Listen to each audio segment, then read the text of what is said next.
Switching gears to baseball, Sean McAdam of the Boston Sports Journal covering the Red Sox. And Sean, it's a mess down at Fenway Park right now with a lot of things going on all at once. Team's not playing well, but the biggest issue right now surrounding the team is this COVID-19 situation. We have Xander Bogaerts on Tuesday testing positive, being pulled from the middle of the game. He's now the 10th member of the team that's on the list, 9 whom tested positive. This is coaches, players, or staff, 1 who was a close contact. And again, this has been a problem with the team all year long, with not being able to reach the vaccination threshold. And now you've got a situation where you're just losing players left and right at a time where you absolutely can't afford to. So, Sean, just your reaction to what's going on down there with the team.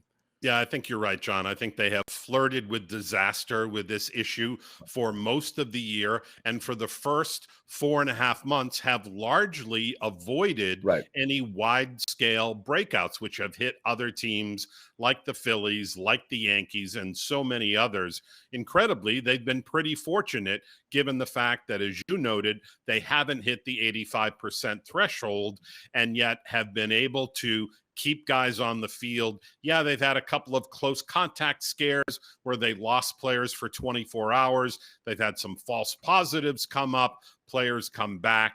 But this is now a full-scale breakout where you're missing half your infield now between Kike Hernandez, Christian Arroyo, and Xander Bogaerts in the middle of the infield, and half your bullpen with another 4 relievers unavailable to you at a time when you're playing the best team in the American League, the team you are ostensibly trying to catch, the Tampa Bay Rays, 7 times in the span of 10 days. So a disastrous turn of events, and the timing couldn't have been worse as they fight for their playoff lives.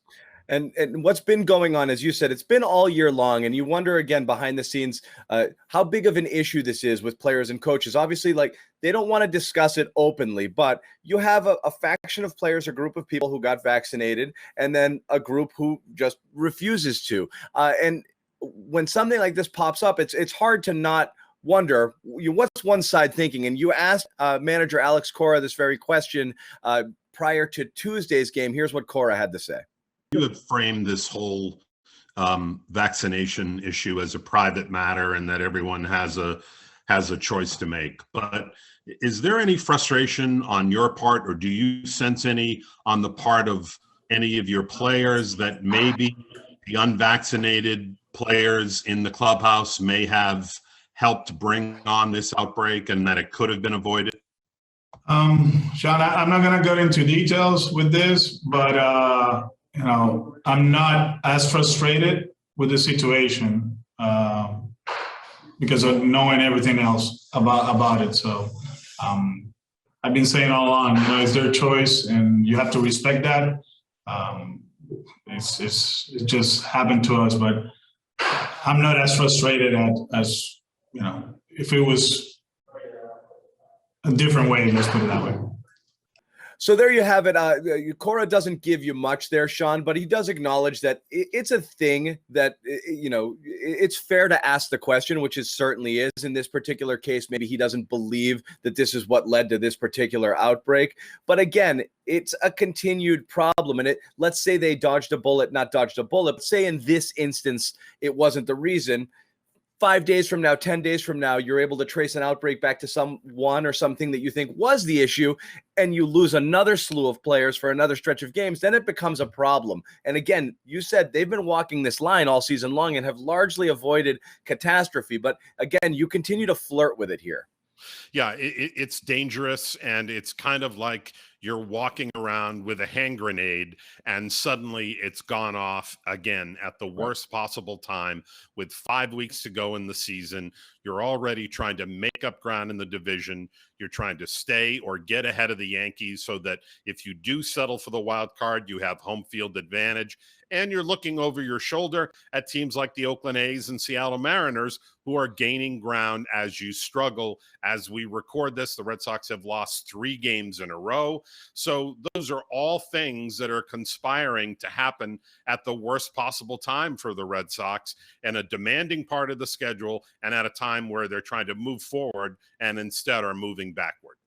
Let's move on to that schedule. The Red Sox entering Wednesday's play 75-59. They're hanging on to that second AL wildcard spot, barely trailing the Yankees, but Oakland, as you mentioned, is creeping up now, a game behind.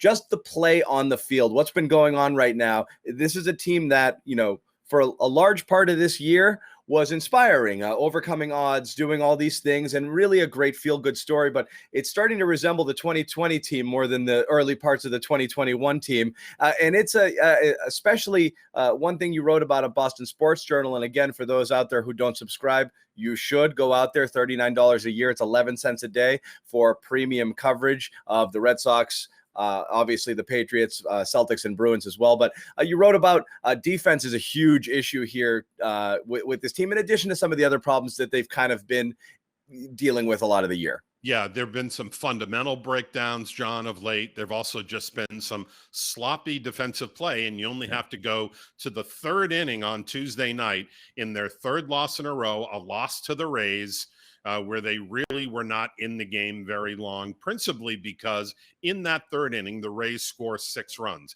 And inside that window of the third inning, the following 3 things happened. Alex Verdugo made a flat-footed, lazy, off-target throw to second base that allowed not just one base runner to advance, but 2 to put themselves in scoring position. Then you had Bobby Dahlbeck unable to corral a poor cutoff throw from Hunter Renfroe, resulting in an extra run scoring. And finally, a catchable fly ball in right field that somehow fell in between Renfroe and Jairo Munoz, converging on the ball, neither calling for it. It drops in for a 2-run double. Those 3 things happened in 1 inning and led to a 6-run inning for Tampa. And that was basically all she wrote for that one. But sadly, you can go back to all of these defensive letdowns over the last couple of weeks, some which they've been able to overcome, others they haven't. They were in this stretch where they were playing bad teams like Texas and Minnesota and getting away with mistakes. When you play an opportunistic, good team like Tampa Bay, that's not going to happen. In fact, not only don't you overcome it, it becomes the thing that beats you. That was the case Tuesday night at Tropicana Field. Yeah, so Sean, again, as you mentioned, it's a really difficult stretch here for the Red Sox. So the 2 things together really don't add up. You obviously have Chris Sale in, hopefully can stop the bleeding, but ultimately there's a lot of things that are going to be difficult to overcome. It starts with the COVID.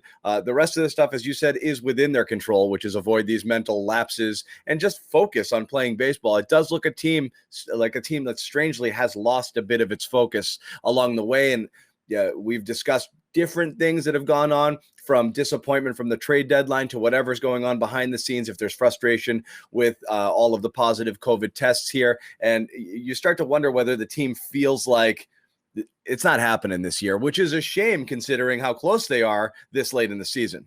Yeah, I mean, they certainly overachieved for the first, say, 3.5 months, John, and exceeded just about everyone's expectations. But some of that is being forfeited by their play over the last month. And I think the next couple of weeks are going to go a long way in determining a little bit about how we remember this team. Were they a team that folded when things got tough, when they play sloppy, when they allow mental mistakes, when they don't hustle at times? Is that what is going to be the snapshot of the 2021 season? Or are they going to show some character here? You know, as you referenced, early in the year, when bad things happened, they rebounded. I remember them losing that 1-0 game in Tropicana Field in late June on a wild pitch, unearned run, 1-0, walk-off loss. Everyone thought, well, let's see how they respond to that. Well, how did they respond? They came home and swept the Yankees at Fenway. And I think that's what endeared this team to a lot of people, thinking, okay, they've shown me something. Now a bigger test arrives. And I think it's also going to be an interesting test for Alex Cora, because he certainly gets credit for how well things went for the first 3.5 months. Now the onus is on him to make sure that they continue to compete, that they continue to show that their heads are in the game, and that they're focused despite the adversity they're facing. Right. You get the credit, you get the blame. So certainly, something to watch here and just see. Again, a 2011 style ending to this season would certainly be what they're remembered for, much more so than the 30-something come from behind wins that they had in the first half of the season. So that's for sure.